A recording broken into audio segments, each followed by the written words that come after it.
Boys, it is 2022. How are you feeling? Dandy. Wonderful. We've made it to the year of the double deuces. I'm so ready for it. Very glad to turn the calendar to 2022. We made it. Nice. Did either of you make it to midnight? No. Yes. I barely made it to 9. Yes. I did because I'm not 75. Yes, I'm not. I know I'm talking to both of you. And also, I know I'm talking to two parents, but yeah, one night a year. Exception, one night a year. You got to make it. You got to make it. Dan, but I did get a text message that night late from a special someone telling me that you didn't make it. Is this true? No, this is not true at all. That I didn't make it to midnight? Yeah. No, I definitely made it to midnight on New Year's Eve. I heard you didn't make it. I absolutely made it. Okay. Who texted you that? Okay. Hey, listen. DD has sources. I have apparently. sources. Did you have a rough night that night though, Dan? Well, yeah, yes, I did. So like made it is like, context. Was I awake? 1,000% awake until probably 1:30. And Okay. at 1:31, I was just DED, completely dead. But awake in the moment, that's debatable. But awake, yes. Okay. A little rough, but hey. Just checking. I'm not Just check had the some sources inside the walls here. Listen, that's one of the futures of the brunch breakdown. We're reporting from each other's houses. That is true. We need to start. We need to dig through the Ring doorbell footage and find out what Dan looked like at 1:30. I did find a huge spill on a shirt that I was wearing, which I was really mad about. The next day, I had no idea really how it had made its way there. But shouts to Tide. Got it done. It's out. This episode is sponsored by Tide. Yes. It's funny. New Year's here is so weird because it's like, unless you are physically out of your house, you just celebrate the New Year's with the East Coast and then you just fall asleep around 10, 11 o'clock. Really, I always wondered that, how it's kind of taken in other time zones, because East Coast, New York, that's where it all is, right? Yeah. But does it feel the same when you're still an hour, 2, 3 behind? It doesn't feel the same. That's what I mean. When you're home, it doesn't feel, it's like New Year's at 9 o'clock, it's done. But when you're out, it's fine. Even though you celebrate the New Year twice though. Because it's like 9 o'clock New Year, DJ goes crazy, wherever you're at, everyone's like New Year's, and then you just do it again. But that's but it's just funny because like you go out and you've been out probably like an hour and then Happy New Year. And then you do it again. But yeah. Well, let's ask you. I hand raised, I made it. Didi, did you make it? Because not only is it just New Year's for you, it's a pretty big, reoccurring event for you. Your anniversary, when the clock strikes midnight. Did you and your wife make it? My wife did not make it. I made it. My wife did not make it. No. Okay. But another thing. Everyone hits us up. Happy New Year. Happy New Year. Happy anniversary. All that stuff. Guys, worst day to have an anniversary is New Year's Eve. Best time to have a wedding. Worst day to have an anniversary. You're just like, all right, we'll figure something out in January. We'll celebrate it then. Right. Well, it is the brunch breakdown, first brunch breakdown of 2022, and we are talking all things sports today. It is sports brunch because there are a lot of things to get to. We've got college analysts talking out the side of their neck. We're going to talk about Kirk Herbstreit. We're going to talk about Ben retiring. We are going to talk about basically everything going on in sports. I'm very excited. And Antonio Brown, of course. We're going to talk about him. I almost forgot to say it because it's so obvious we're going to talk about Antonio Brown. Right. Almost forgot to say it, but we got a bunch to get to, and of course what we're listening to. So Dan, let everybody know where they can find the brunch breakdown in 2022. That's right, baby. You can find the brunch breakdown anywhere that you listen to podcasts. That includes Apple Podcasts, Spotify, Google, SoundCloud, Stitcher, iHeartRadio. Each and every Thursday, brand new episodes coming your way. Make sure you hit subscribe, hit follow, so those episodes come to you, so you can listen to them whenever you want, whenever they are ready. Of course, the full video episodes also available every Thursday. That's noon Eastern, 9 a.m. Pacific is when those premiere on our Facebook and our YouTube pages. And of course, available on demand anytime you want to watch after that. Just check those out there. And of course, speaking of Facebook, just one of the many social media sites that we are on, simply by searching at Brunch Breakdown, Twitter, Instagram, Triller, TikTok, everywhere in between. And don't forget, hit up the Sounds of Brunch podcast, Sounds of Brunch playlist, available on Spotify each and every Friday. Just search Sounds of Brunch, follow that playlist, gets updated every Friday for everything that we tell you and what we're listening to. Beautiful. Chris, you are in Pittsburgh. I didn't say what I usually say. I'm in Los Angeles. Chris is in Pittsburgh. Dan is in Pittsburgh. Chris, in Pittsburgh, what are you sipping on? I am excited about this one, boys, because this is an early candidate for beer of the year. And it's the first episode. Literally can't get any earlier. What are you doing? Jesus Christ. It's like when people are like, this is the album of the year. I'm like, it's January 3rd. What are we doing? Guys, based on both taste and name, this one's coming in hot. Okay. You ready for this? This beer is from Maplewood Brewing in Chicago, Illinois. It's an IPA called Juice Pants. And the logo is literally juice being poured into pants. And as a description, they call this beer, they describe it as juicy, juicy, juicy. And boys, I got to tell you, the name and the description, it's spot on. This is citrusy, like the way you dream it up to be when you hear something called Juice Pants. A lot of orange in here. I just opened it up. Even like the aroma that you get off the first crack of it, it's like orange peel right in your face. It is a delight. Maplewood Brewing, Juice Pants. Honestly, I picked it up when we were in Wisconsin because I was like, does anybody else see this? Does anybody else see that there's a beer in this case called Juice Pants? I got to buy it. I bought it. Best decision. The best decision I made when I was in Wisconsin. And I'm going to enjoy it here with you boys. Juice Pants. Let's have a great sports brunch today. That's great. The only thing that can make that better is if it were called Juice Glove. It was like a glove that didn't fit. Juice gloves. That's hey. How has nobody done that yet? There's an opportunity there. There's an opportunity. Juice Glove IPA. Yep. All right. Well, I am starting the year off, guys, with one of my favorite beers from last year, the Aloha Sorbet IPA, orange and pineapple. I wanted to start it off, in a very great way. This was not my beer of the year. The other one was, the strawberry guava one was, but Energy City Brewing just needs to always get shout outs because this beer is a mainstay in my house now. And so there will be days when I'm like, I don't have a beer this week. Just going to go with the Aloha Sorbet. That's what we got. God, this thing smells so freaking good. I wish you guys could smell it, but you can't. Dan, you've got random analytics all the time. What percentage of beers do you think Didi has drank that have the word guava in them?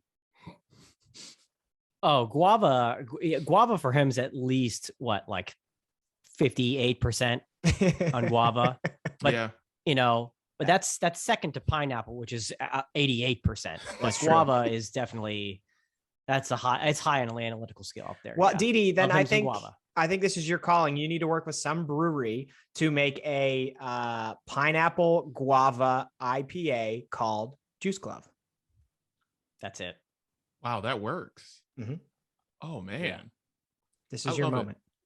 I'm here for that. Juice Glove, Juice Glove IPA coming soon. Just like this. It's gonna be a hand trying to get it. Yeah, it's gonna be great.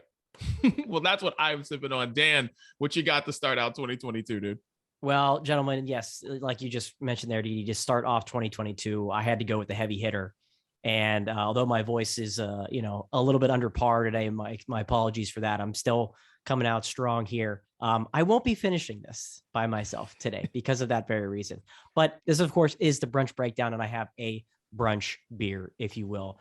This is from 11th Hour Brewing in Pittsburgh, Pennsylvania. And this is a bourbon barrel-aged breakfast stout, part of their Deep Field series of breakfast stout barrel-aged breakfast stout beers. And this is the extreme deep field. Like I mentioned, bourbon barrel-aged breakfast stout. And this one was aged on maple syrup, vanilla beans, and black currants. Very interesting that it's aged on black currants. It gives it a very unique and distinct flavor. You do get quite a bit of maple. You get even a little bit of like a chocolate flavor in there as well. It's a tad boozy, and 11.5 ABV. So like I said, coming in strong. 11? Won't be finishing this 11.5. Oh my God. Won't be finishing this myself. That's for sure. But love the Deep Field series. Had to go with the brunch beer. And important, which is another reason I love this brewery. These beers are better at the proper temperature. Traditionally with stouts, you need them to be a little bit warmer than right out of the fridge, right? Or right out of the tap, to really get all of those flavors. You maybe get some of them, but like the black currants aren't coming out until a little bit later as this thing's warmed up. This brewery even gives you the temperature that this should be served at. So I took this out a little while ago, get us up to around 49 degrees as it's labeled here, right there on the side of the can. So make sure you're getting it at the perfect temperature, getting all those flavors. Had to go with a strong, very strong breakfast stout to start out the Brunch Breakdown 2022. Why are the barrel-aged ones so much more stronger? Can you answer that for me, Dan? Well, part of it is, that the barrels that they were aged in were traditionally some liquor, whether it's a whiskey barrel. Some are even doing wine now, which was pretty interesting. This is bourbon. This one was bourbon. So it really kind of embraces that. It's not only a flavor, but also with the ABV and the way that there's a gravity that goes into it. I'll bring Shannon on to get to the scientific part one day about all that stuff. But yeah, just the way that it's all wild chemistry. It's all very, very wild chemistry. But you're right. When you get anything BBA or BA barrel aged, you're in for a heavy hitter. Nice. Mine are pants aged. Yeah, it's a pants. Does it say what kind of pants they are? Looks like a Levi's. Like it. Not a Wrangler. As long as it's not a Wrangler. That'd be gross. Oh no, that's a Brett Favre beer. We don't need that. All right, well, it's time to get random topics off our chest, boys. Chris, get us started. Get it off your chest. What's on your mind today to start 2022? I gotta stop saying start 2022, but it's a new year. I'm excited. Yeah, it's our first episode. It makes sense. I started off the year actually doing something rather frustrating, and I was doing this while a sports game was on TV. I was watching a hockey game, so there's the intersection. Did your wife write this for you? A sports game? There was a sports game on TV. Go team. Yeah, they were hucking it and checking it and football. Yeah. No, I was watching a hockey game while I was building a kitchen set for my daughter. And guys, I and fellow listeners, I want you to understand that, like, whether you have kids or you don't, you may have them in the future, whatever. Since the dawn of time, older generations like to criticize younger generations for like the way they parent and how hard they had it. And it's so easy for you now. And like, listen, there's a lot of stuff that's true about that. It's a lot easier to change a diaper nowadays when you can pull up a video on your cell phone and distract your kids so that they sit still. Like, parents couldn't do that in the past in all situations. So there's some truth. A lot of it is often exaggerated. I want to flip the script here. So you guys remember the toys that you played with when we were kids? They normally like assembled in 2.5 minutes. And the reason for that is because it all just like snapped together, right? And you probably also remember like having a kitchen set or a playhouse or a swing set or something like that, and the shit fell on you, right? It wasn't very safe. Well, because of that, Now, every children's toy that you buy has 34 steps to put it together. You have to use like actual tools to build this stuff. I can't build any more toys. It is unbelievable. So to the older generation, when you could buy a kitchen set and just like snap 4 pieces together, you don't know the pain of being a parent today and having to devote 3.5 hours to building a kitchen set with 34 steps. And when you get to step 17, you find out that like you did step 14 wrong. And then you have to take it all apart and then put it back together again. Once again, we're talking about unscrewing individual screws, putting brackets back on the thing. Like, it's unbelievable how complicated it is to build toys for children today. And I don't mean like a toy, I guess. I mean like these bigger things, like a kitchen set. Dee Dee sent my daughter a food truck. I was like, cool. It's a plastic food truck. We'll snap this together. No. I had to use tools to build a plastic. It's unbelievable. It's unbelievable. It's a problem. It's something that older generations haven't had to deal with. And I just have to put it out there that like, it's a problem. I'm frustrated. I love it. This is why we do get it off your chest. That right there. That's why we do this. Yeah. It's like, shouts to FisherPrice and what they used to do, right? Everything used to come in a huge box. The boxes were huge because there wasn't much assembly. It was like, connect the top to the bottom. Like somewhat locked, quote unquote, into place. It's so funny you mentioned that. It was just over Christmas where my cousin's daughter was over my mom's and playing with the kitchen set of my nieces, and the like sturdiness and the weight of some of these kitchen sets, these play kitchen sets, is unbelievable. I'm like, and this all had to have been assembled years ago. Like, it didn't ship that way. No doubt it shipped that way. Like, Chris, what you were just explaining sounded like you went to IKEA and like we're putting together, an IKEA kitchen set like that. You might as well have just been doing that.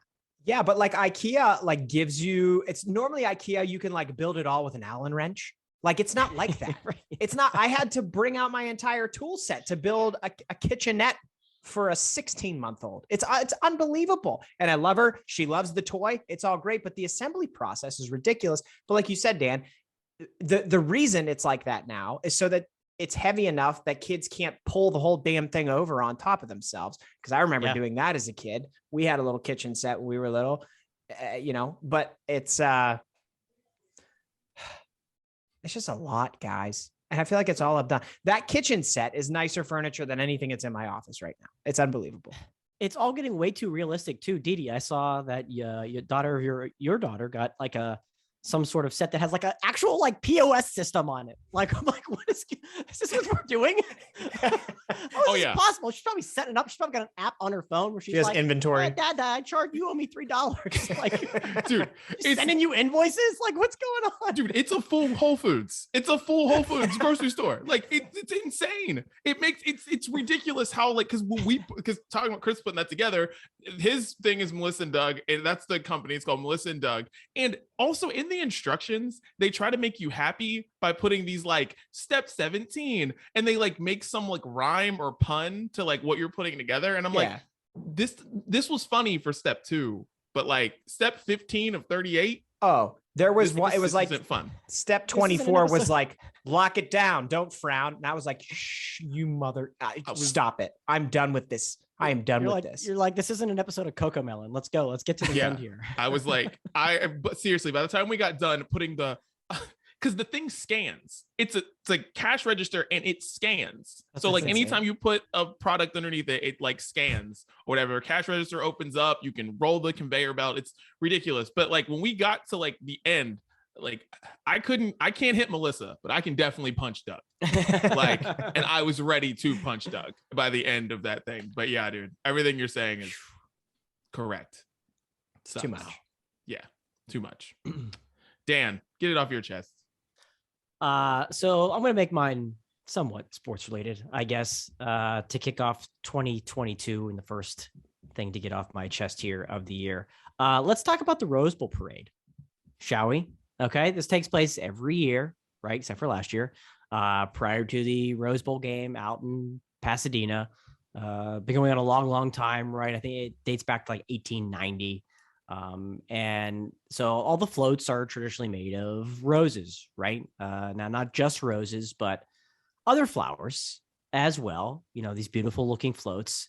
And there's even elements like they use things this year like coconut, seaweed, moss, chickpeas, and rice.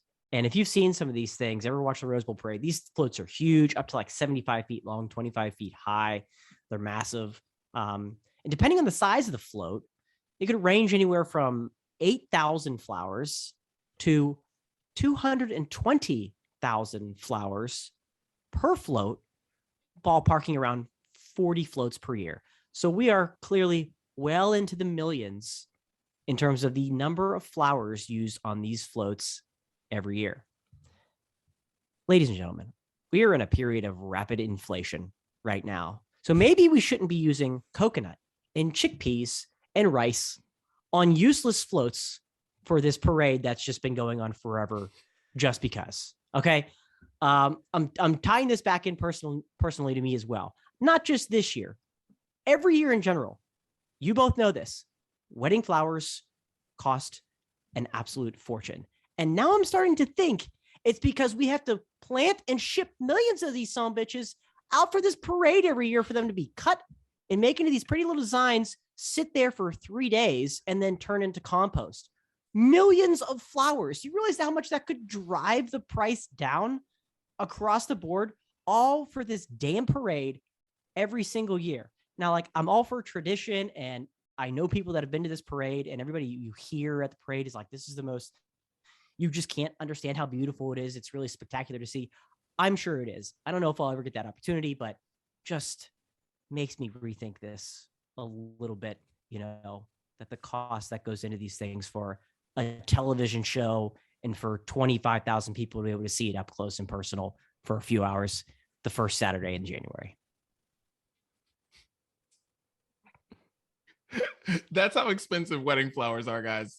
Dan couldn't enjoy the Rose Parade. It's like the first thing I thought of, honestly. Like, I was like, oh, that float's really nice. And I'm like, wait a minute.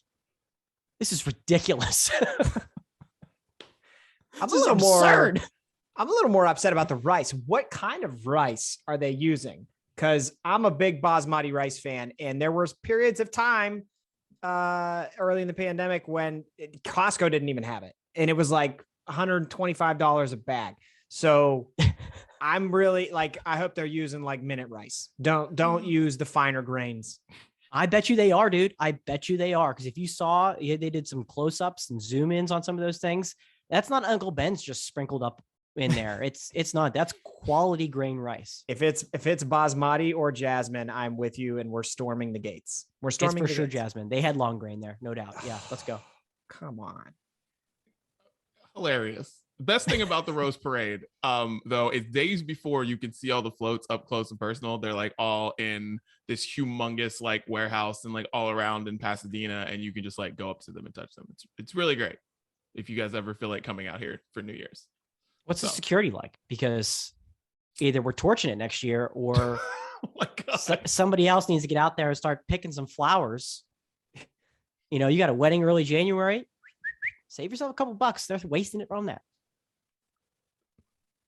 Wow. You're welcome. I didn't know this would go there, but I love it. I didn't think I would be with Dan on this one, but I'm with him. I knew I'd get you with the rice. I knew.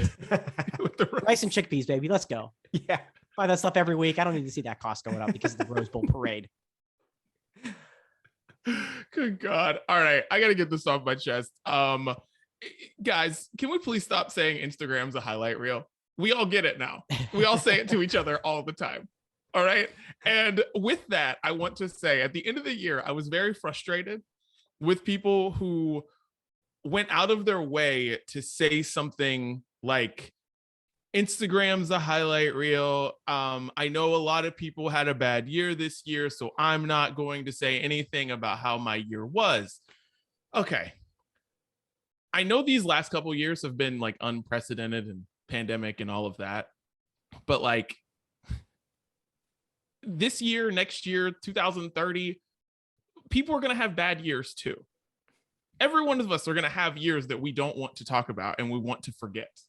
So like, celebrate your accomplishments. If celebrating them on Instagram is okay, is the way that you want to do it, do it. You don't have to preface it with Instagram's a highlight reel. I had tough times this year too. You don't have to do that. Like, we all get it. Like, just celebrate your accomplishments. Don't hold things back because someone had a bad year. There's going to be years that you have that are bad. You know, like, we've all had them. We all have years that we probably look back on and we're like, oh man, good God, 2003. I don't love that year. That shit sucked. And that's fine. But someone else in 2003 had an awesome year. So like, all I'm saying is you don't have to constantly preface something to try to not hurt someone's feelings. Cause I promise you, those people don't really care that you're not posting good things on Instagram. So celebrate your accomplishments and don't worry about the other stuff. That's all. Yeah, that's a sign that you take your own Instagram account way too seriously. Way too seriously. I couldn't, dude. It was so like, because you know, New Year's, everyone's posting their thing, but then it was just like the rebuttal of, oh, because you're seeing all these fun highlight reels and people having cool songs in behind them. It's fun. You're looking at it. And then somebody would just post a status. And you're like, dude, no one. Why'd you post that? Just post your highlight reel or just get off Instagram. Who cares? Yeah, no, that's really well said. That the fact that you know, all the three of us are very much positive thinkers, and the fact that people are like reconsidering sharing anything positive because they think it might not be reflected well on people that had a not so good moment or year is just not the way to do it. No, it's not the way to do it. So be positive, share those moments. Don't make decisions based on people who are mad online. Just don't. Right. Do it and think, this is going to look really good on my time hop in 4 years. So I want to be reminded about it when that comes up. Yeah. Think about you in the future, not about them in the past. Boom. T-shirt. T-shirt. Let's go. All right. Well, let's get into the main course, guys. It is a sports brunch, so we've got a lot. Antonio Brown, the gift that keeps on giving. That guy. Antonio Brown, Tom Brady's best friend, mayor of Tampa Bay or Miami or wherever he is. Antonio Brown, if you are living under a rock and you did not see him take off his pads, whole uniform except for his pants, and run off the field in the middle of the game. So much so in the middle of the game, teams were on the field. He ran off to applause and waving. What did you think, guys? Antonio Brown in his latest incredible moment. What'd you think? Incredible is a word. Yeah. Yeah. What other adjectives can we choose? I think it's like a sign of how weird things have gotten with Antonio Brown that like I wasn't floored by this. I saw it after the fact and I was like, that sounds like something he would do. I think that's a great point because, Chris, if you would have told me a player in the NFL and explained what he did this in the middle of a game, took off his pads, threw him in the stands, and he walked off and kind of danced off, and you told me it was not Antonio Brown, I'd have been like seriously concerned or like, I need to see this because this is going to be the most entertaining thing ever. But the fact that it was like, yeah, that makes sense. I need to see this because I'm sure it's entertaining, interesting, fascinating, but like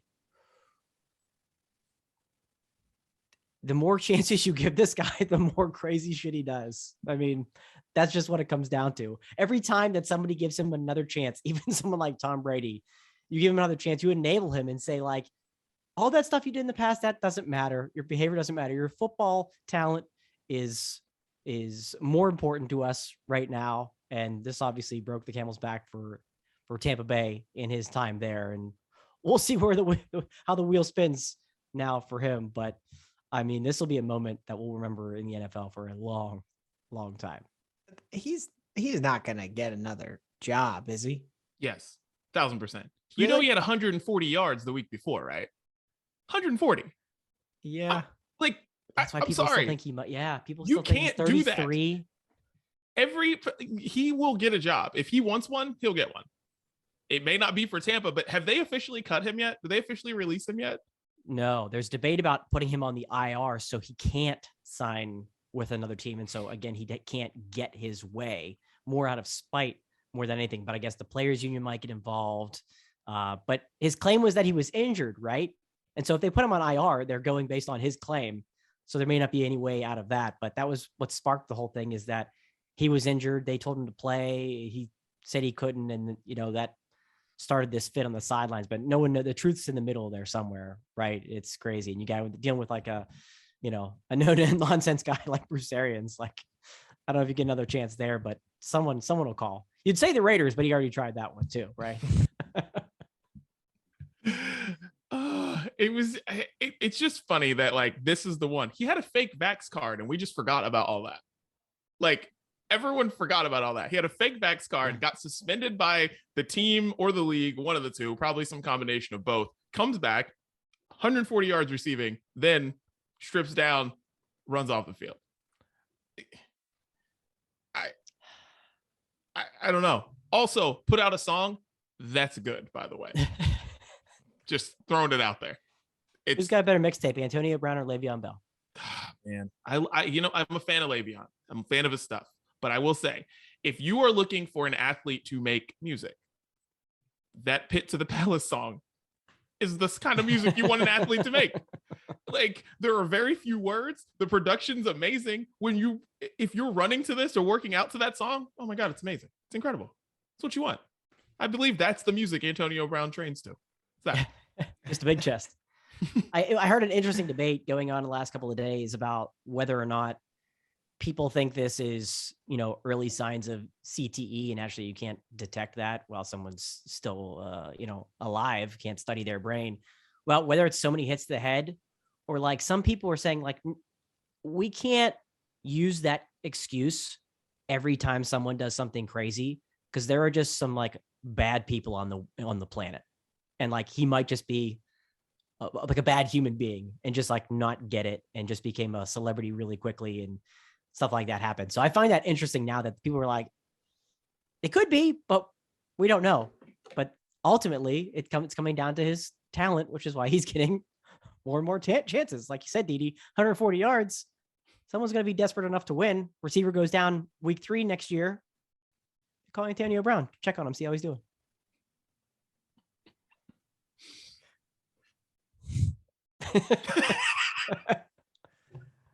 I mean, I can't believe it. Chris, I'm with you. I don't think he should get another chance. I mean, how many last chances can you get? How many teams could give you a chance? But he's only 33. I don't even think it's a should thing. Like, I don't care if he does, but it's just like, at the end of the day, the people that make those decisions are NFL GMs, and like, how many of them have to sign this guy and see this craziness happen to decide like, we're not doing it. But like Didi said, he still does have talent. So I don't know. It's just the story. And like you said, Dan, with the CTE thing, it's like, no, I'm just gonna make jokes about this, guys, because we don't know. We're not doctors. We're not gonna know. Every time somebody does something that's like off, we can't just do that. We can't just say that every single time until we hear that Antonio Brown checks himself into some facility or whatever, which from all the other stuff that he's done that we've just basically forgotten about, him like beating up a U-Haul guy, like said the sexual assault allegations and all of that. It's like, there's never, every time a celebrity does anything, cheats on their wife, they go to sex rehab. Anytime anyone does anything, they go to rehab of some sort. He hasn't done that. And you would think that he would if there was actually something wrong. So like, let's stop being doctors too. And just, I'm making jokes. Like, yeah, we won't know that until a lot after he's dead. And that's going to be a long time. So we'll just wait around and see. I mean, he's gone through some of the most tough organizations, the Steelers, Tom Brady twice, you got to be with a good organization that has a good, strong from the top down GM to head coach to be able to put up with Antonio Brown. But it all comes down to winning in the NFL. Unfortunately, we know that all too well, right? All right. Well, let's get into our next topic, guys. Big college football stuff. Kirk Herbstreit and Desmond Howard, both on TV, going back and forth about college players and skipping bowl games and how he doesn't think that they love football as much anymore. I'm going to go to Chris here, who has not stopped wearing an ACC championship shirt since it happened. So he's been wearing the same shirt for a month. Let's go to you. And I want to know what you thought when you saw Kirk Herbstreit was just tearing into college kids about their decisions. I bought 12 of the same shirt for just to be clear. Okay. So that I had one every day. Man, I don't know. Like first of all, it makes total sense why some of these players opt out. Like, and I go back to the guy that's behind me jumping into the end zone, Kenny Pickett, who decided not to play in the Peach Bowl. And then like in every other New Year's 6 game leading up to the playoff games, a quarterback got hurt. Like Matt Corral shattered his ankle or whatever, so if you work that hard in your life to get to that position where you could be a first round draft pick and you want to opt out, then I would do it. If I had a kid, I would tell my kid to do it. So it's just like really hypocritical, I think, for these guys to sit up on the College Game Day set and just be on their soapbox and tear these kids apart for making like the right financial decision for them and their family. I thought the way they said this stuff was just like super cringy, like really, really cringy. Like you could have gone any other route. You could have gone any other route and talked about why it's like maybe bad for college football. And I would have understood it, but like kids don't love playing the game. Come on. I think the situation we're in isn't good for college football. I like for the sport. I think things probably need to get legislated a little bit, controlled a little bit. I think like the fact that college football has from top to bottom, coaches, players, anybody, nobody is tied to where they are regardless of the commitment they make. And it's chaos every year. It's absolute chaos. So, I mean, like there are serious problems about college football, but like to say that it's because the kids don't love the game is just so like, pick a different angle, bro. And then he like half apologized for it on Twitter, but it's just that was so cringy to me. Yeah, I'm with you, Chris, where I think that the angle that they approached it was kind of the worst thing. Like I get it, right? These are two dudes who, let's not forget, work for ESPN, who own almost all the bowl games. And so it's affecting TV, right? I'm not saying that was their mission to go out there and state that, but they also work for a network who are letting people loose like every other week, cutting people, firing people. That network needs as much money as it can get, and that's affected by ratings amongst other things, right? So that's in the back of their mind, maybe not the forefront, but that's where it is. And this is also coming from two guys who, had good and great college careers, but didn't really have great NFL careers. I mean, decent, but like nothing to be known for in the NFL. So the money is so much more now guaranteed for draft picks than it used to be. And I'm not just talking about like, inflation over the years, and that's how the world in the economy works. I mean, like percentage wise, it's a lot more guaranteed now, right, than it used to be. And so I don't think those guys can necessarily, think from that perspective of somebody who wants to have a long and successful NFL career and not just be a special teams player and, that be the end of it. So all things considered, I'm with you that the angle that they approached it was bad. Like, I get it. We all want these guys to play in bowl games. We want to see.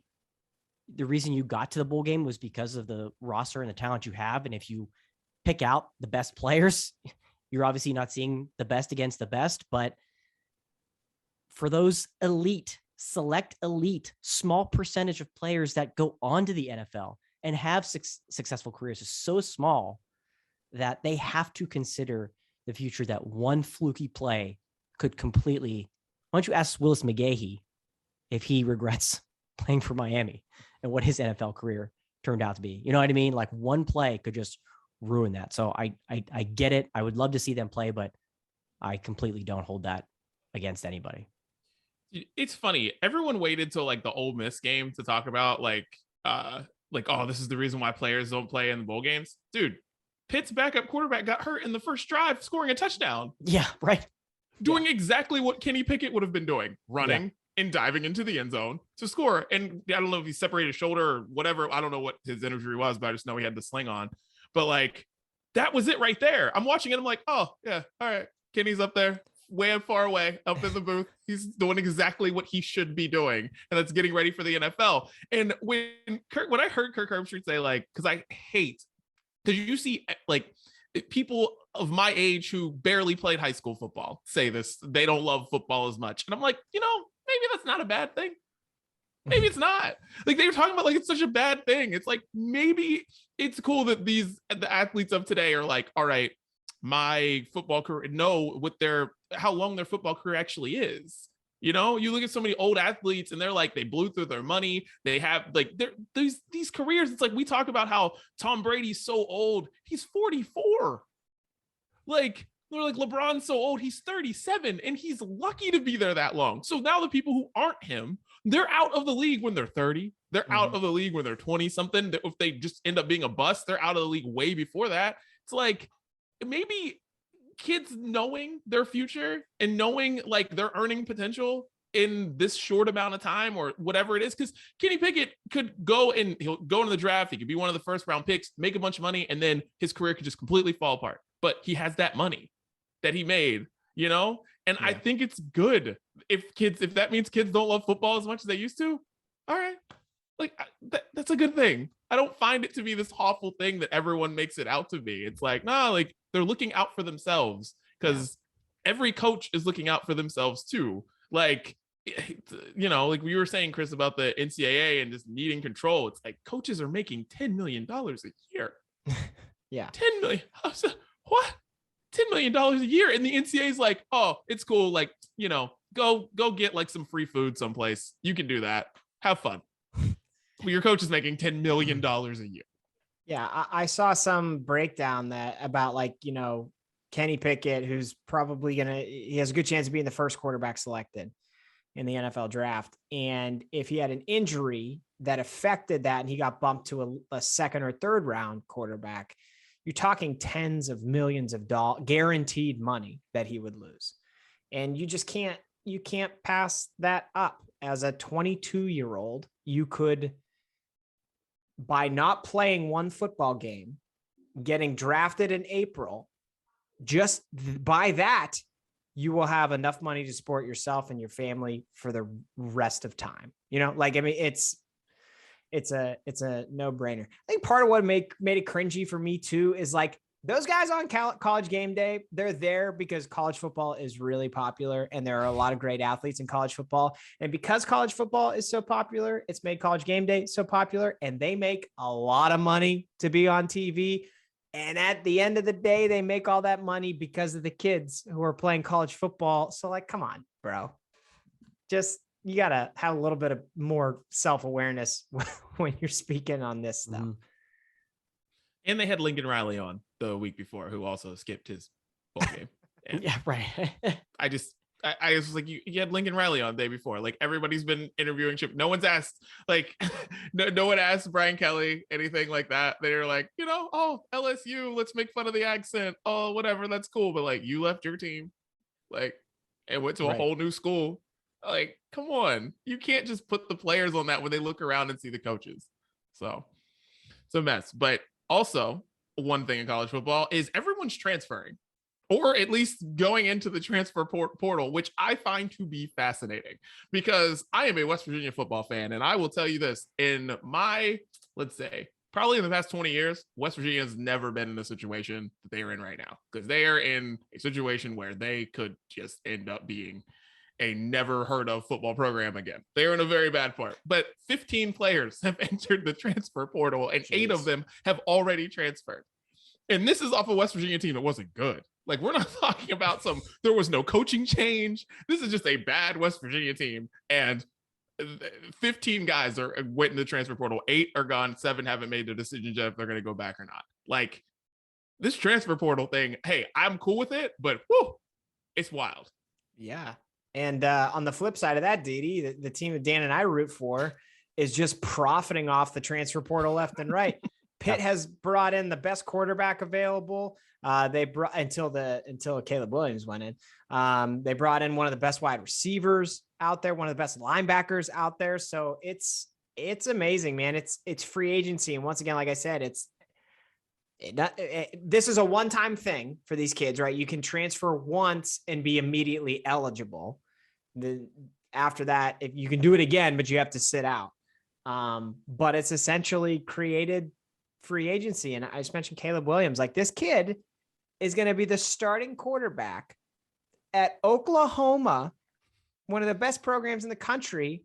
But he's like, I'm going to test the waters and just like see what else is out there. It's amazing. And I'll be quite honest with you. I don't like it. I do think the kid, again, I think the kids should have the ability to choose where they want to go. When we live in a world where the coaches don't have any rules they have to play by, then why should the players have to, So I get that. I don't like it. I don't think it's good for the sport. And Didi, I think West Virginia is a great example of it, man. Like, you recruit all these kids, and after a bad year or two, they're like, yeah, peace, we're out. I mean, dude, well, it's a bad year or two. And also, listen, I can't hate them. You know how mad you were in school when like a substitute teacher in gym class wouldn't let you do anything you wanted? That's Neil Brown. That's who he is to me. He doesn't inspire me to do anything. But anyways. Yeah. Dan. No, it's entertaining, but that not always good, right? Chris, you made a perfect example there that, as Pitt fans, we're reaping the benefits of it right now. But in a heartbeat, we could be in West Virginia shoes where, everybody's leaving. It can happen that quickly.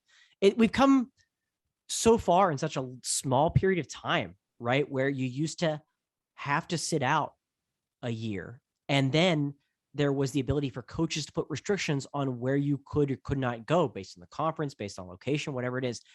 That's all gone, right? You get that one time, like you said, Chris, you get that one time free to go. After that, then you got to wait. But and with it all lining up with all this NIL stuff has made it free agency. It's what makes it so wild that like some of these NIL deals, like our now Texas quarterback, Quinn Ewers, who got that $1.4 million NIL deal. Like, Jordan Love's base salary is 1.1. It's less than what that kid made on his NIL deal. That's absolutely insane. And so the fact that all this stuff is lining up together, I'm with you. I think it's bad for the sport. It's a little too much at once.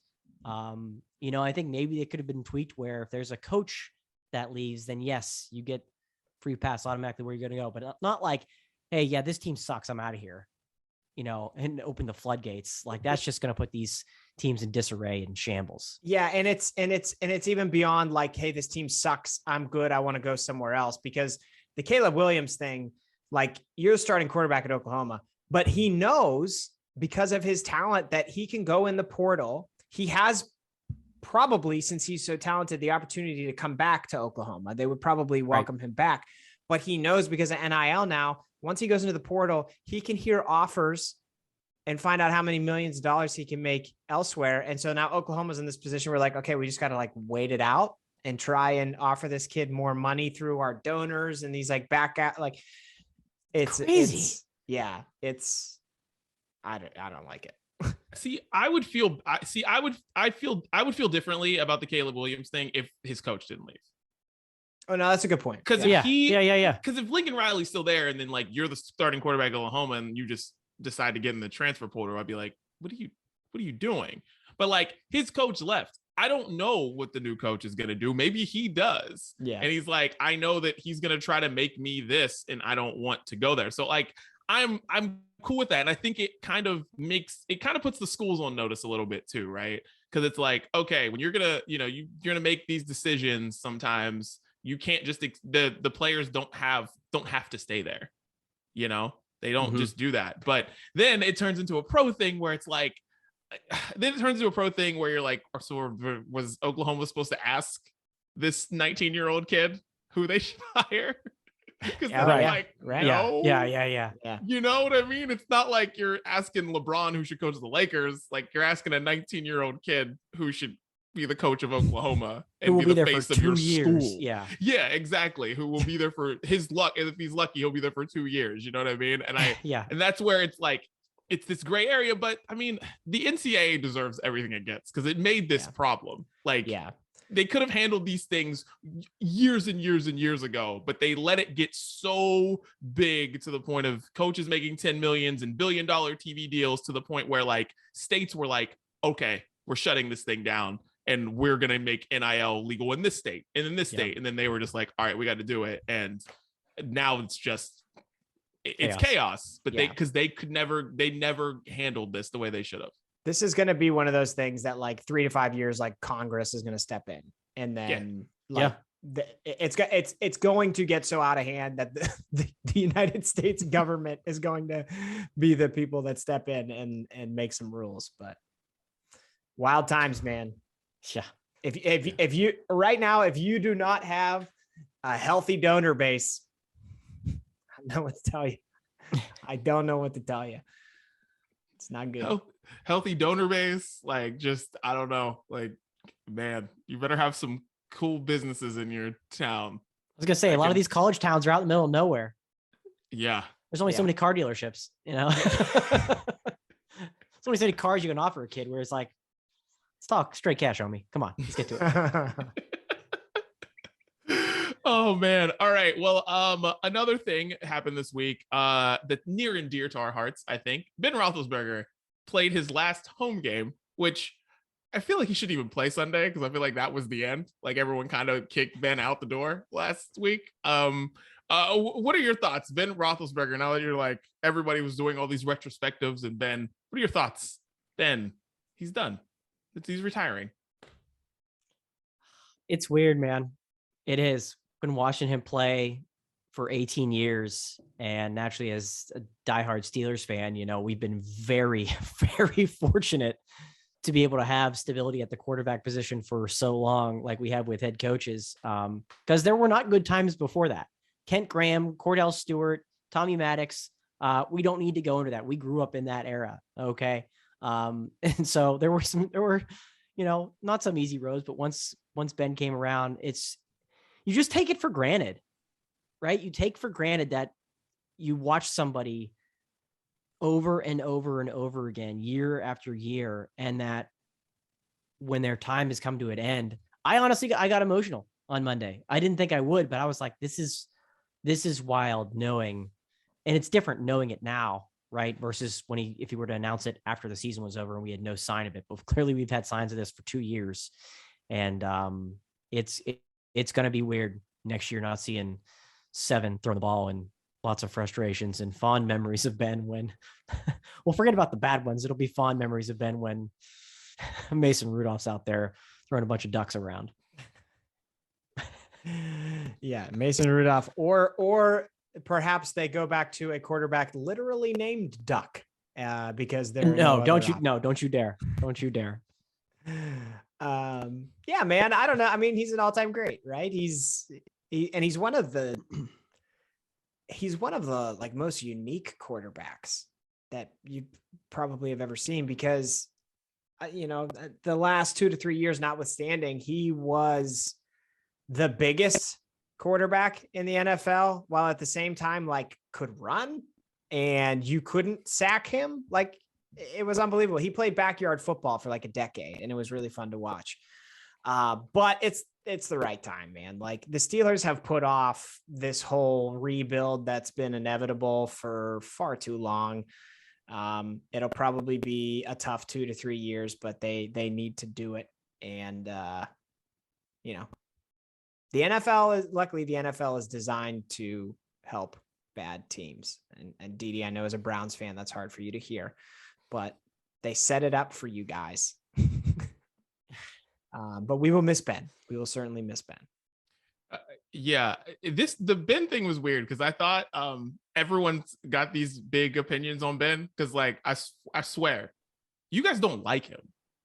You guys love what he did, but you guys don't like him. Like, nobody likes this guy. I think that's the more interesting thing about it. Like, we're watching Monday Night Football, and you have the guys who don't live in Pittsburgh. They're doing the game. They're talking about it. And I'm like, God, I'm telling you, Pittsburgh doesn't like Ben.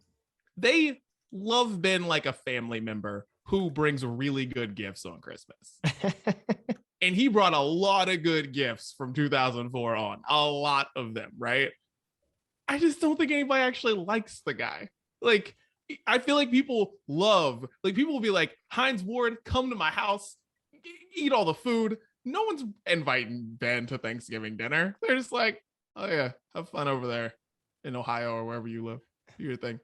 Yeah, like, I mean, he had the run-ins with like the sexual assault stuff and whatnot, right? And then I think like after that point, he made such a dramatic change in his personality that I think a lot of people just view it as fake.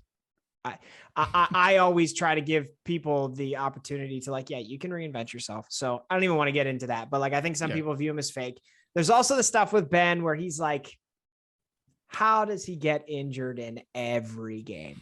Like, how does it, and then we have every time they win, it's a story about how like Ben overcame some dramatic injury in the third quarter to lead a fourth quarter comeback. And I'm like, man, but like, I watched that play. Like, the guy kind of brushed him and he fell over, and like, so he broke a rib doing that.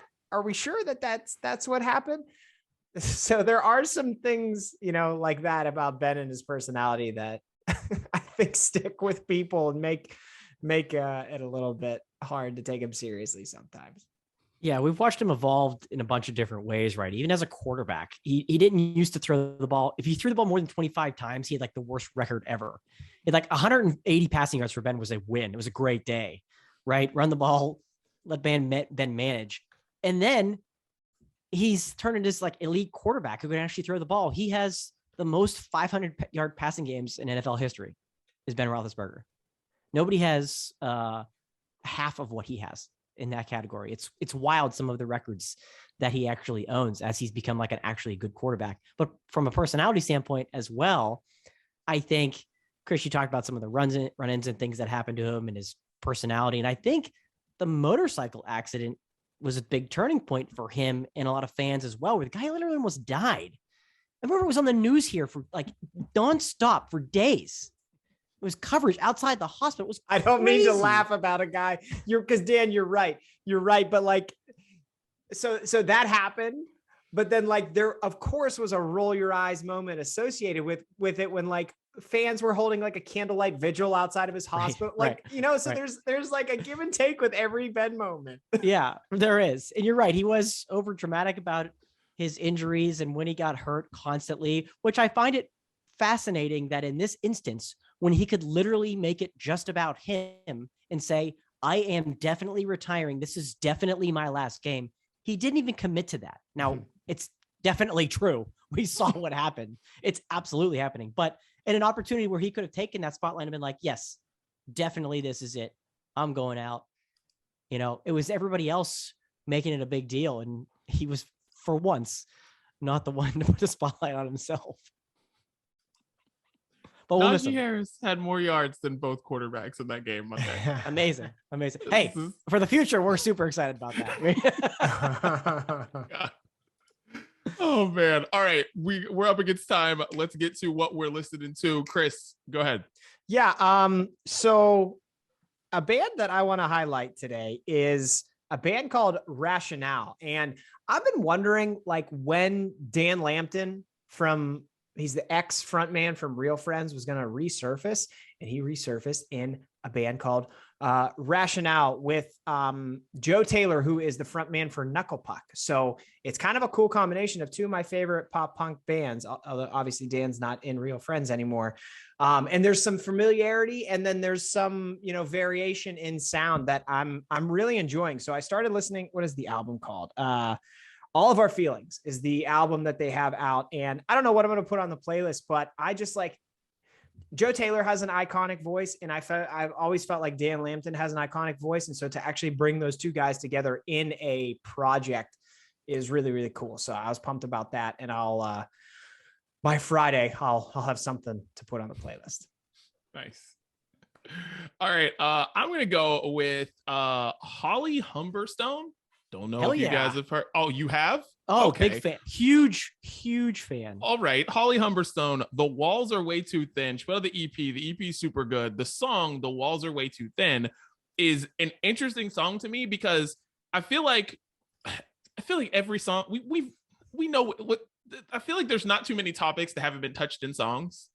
And right. I don't know, and maybe you guys can correct me, if there's been a song about somebody who's in love with their roommate.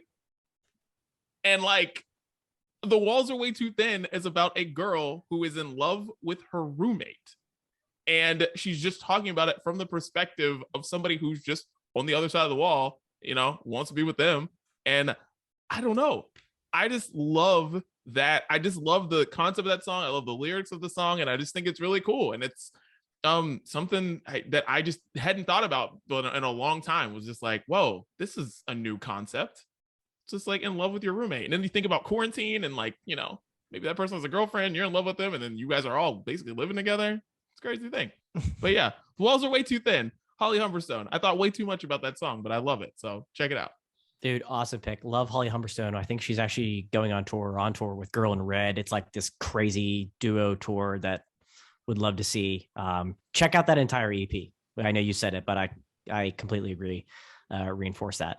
Any of you boys got Flow Rider on your list this week? I have not. I do not. And, Chris, because I know you like to go in the throwback category every once in a while, but this is a new Flow Rider. No, song. no, it's not. No, you cannot put new. No. There are 4 pre-approved Flow Rider songs that you're allowed to put on this playlist. I think you'll enjoy this one because Flow Rider's put out music since 2010, right? It's just not good. It's just not that good. It's fine. It's just not that good. But this is My like House came out in like 2015, and don't tell me that My House isn't good. Okay, so 2015, that was like the end, right? That was his Ben Roethlisberger moment, walking off. I'm going out. I don't know where he's been for the past 6 years, but he's back. He's back with a song called Wait. Maybe like, wait, I'm not done yet. And it's kind of has this doo-wop hip hop vibe, which I'm very much digging. But it works. We need more of this new Flow Rider, and then maybe he can dominate the next round of Now albums. There's just gonna be a gap from like 2015 to 2022. It starts now. It starts with Wait. Flow Rider, he's back, baby. It's always good when Didi says "uh-oh" to your song suggestion. My next one, guys, is something I'm super excited about. I got the vinyl. Let's see if I can get this in the. I got Kids on vinyl, man. So and sick. Thing, you do have kids. I do. I have kids in real life and on vinyl now.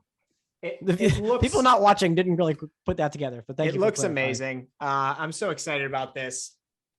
I ordered this like months ago, and by the way, like apparently Urban Outfitters has exclusive rights to all of Mac Miller's vinyl. Yeah. So if you're looking to get Mac Miller on vinyl, that's the route you have to go. So I've just been spinning this quite a bit. I love it. What is the Don't Mind If I Do? Yeah. So I was having a brain cramp there. Don't Mind If I Do is my favorite song on the album. Because it's just like, I think because I've seen the music video, I love it too, because it's like at a pool party with Mac and like his friends, and there's so much energy to it. And he samples Owl City, which is just super random, but like makes it work. And it's so cool. So I want to put that on the playlist. Like I said, I ordered this months ago and forgot that I ordered it. And then it showed up on my door, and it was one of the best surprises I've had in a while. So Shout out to Mac, man. R.I.P. Nice. That is beautiful. I need to get one of my own. Yeah. It's great. Nas, ASAP Rocky, Wave Gods. I'm obsessed with this song. Nas just put out his second album of the year. It's also very good. But Already? him and ASAP Rocky going back and forth, trading rhymes, two dudes from New York, Wave Gods. It's just really good. Sounds like a 90s hip hop song, and it's super good. Check it out. Wave Gods. 2 albums in 3 days. That's incredible. Wait, that's it. You said he put out a second album of the year. Oh.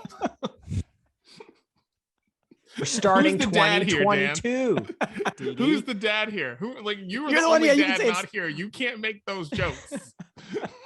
It's too easy. You've been Classic. talking 2022 all podcast long. I thought you would have clicked on that. Next one up for me is it's Coachella lineup week. We're anxiously awaiting D and I any minute. It hasn't happened while we're recording, which we're happy about.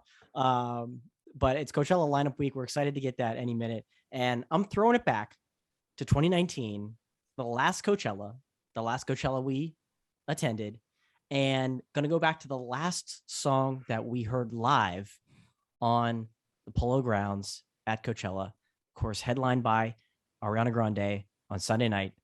Thank You Next is what she closed the show with. Put that on the playlist this week. Cannot wait to see who will end that streak, and we will get to see live again in April, hopefully any day here. So Ariana Grande, Thank You Next. I did not remember that. Nice. Yeah. Last one we heard. Chris, last one. Last song. Hit What do it. you got, Chris? My last one is another. This is another one from the annals of being a parent. Shout out to Smash Mouth, man. Like think about a band that you haven't heard from in a while, but is like all over kids radio, like relevant today on kids radio. We've been playing a lot of toddler time radio. Okay. And Smash Mouth keeps popping up, and it's just fun songs. So All Star, we're putting All Star on the playlist from Smash Mouth. Still, dare I say, slaps. Thank you. Beautiful. I like it. All right.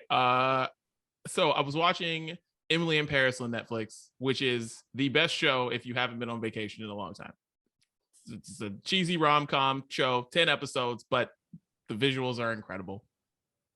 There's this song on there called Crush by a dude named Sebastian Paul. It's like 2 years old, and I just love this song. I've been playing this song over and over again, and it is a very good song. The beat is awesome. The words are nothing you haven't heard before, but his voice sounds cool. The beat is cool, and just it's a good jam. Sebastian Paul, Crush. Check it out. Last one for me. Chris, you started off the podcast with your maybe a prediction already for your beer of the year already in week 1. Well, I have another spoiler. The 2022 Brunchy Award for Worst Song of the Year is out. It is out, and it goes to Kiefer Sutherland. Yes, that Kiefer Sutherland put out a song called So Full of Love, and it is so full of shit. And this is so embarrassing that we're to this point where anybody with any talent in any field thinks that they can become a musician and put it out like the last week of New Year's, like no one will pay attention to it. No, Dan, this is your fault. This is not Kiefer Sutherland's fault. This is your fault. You don't have to. I know you love music. You don't have to listen to literally everything. This is your fault. I do. When you see Kiefer Sutherland, I'm like, can this dude sing? If this is another Vin Diesel, I'm like, feel like I do. What if we were missing out on that? So I had to listen, but I have to give everybody to pay attention to this song. And it's not just because it's a country song. It's because he has no talent. And just go make a damn 24 remake and step away from the microphone. I know we're short on time. I just have to read you here quickly some lines from the chorus, and you can tell me how great of a song this is. I'm so full of love, I can't hold it down. Floating like a butterfly off the ground. I once was lost, but now I'm found. By the way, that's been used before, you idiot. Mama, you turn me right around. That's the chorus. So enjoy the worst song of the year for the 2022 Brunchies from Kiefer Sutherland. And we'll throw in Taylor Swift 22 because that's the year we're in. That's the first song I heard to kick off the year when I was awake at midnight. Kiefer Sutherland. Oh my God. I'm done with that one. Dan, Flo Rida and Kiefer Sutherland. You're really starting 2022 off weird. Strong. And Dee put Sebastian Telfair on the playlist, so that's exciting too. And I had Smash Mouth. It's like 2003. Get the Spotify, people. Get the Spotify. Yeah. God. All right. Well, boys. Thanks for listening to the Brunch Breakdown. And you guys, any final thoughts? No. You say that. Sebastian, I say Telfair. That's all I got. That's it. That's the Brunch Breakdown. We're out.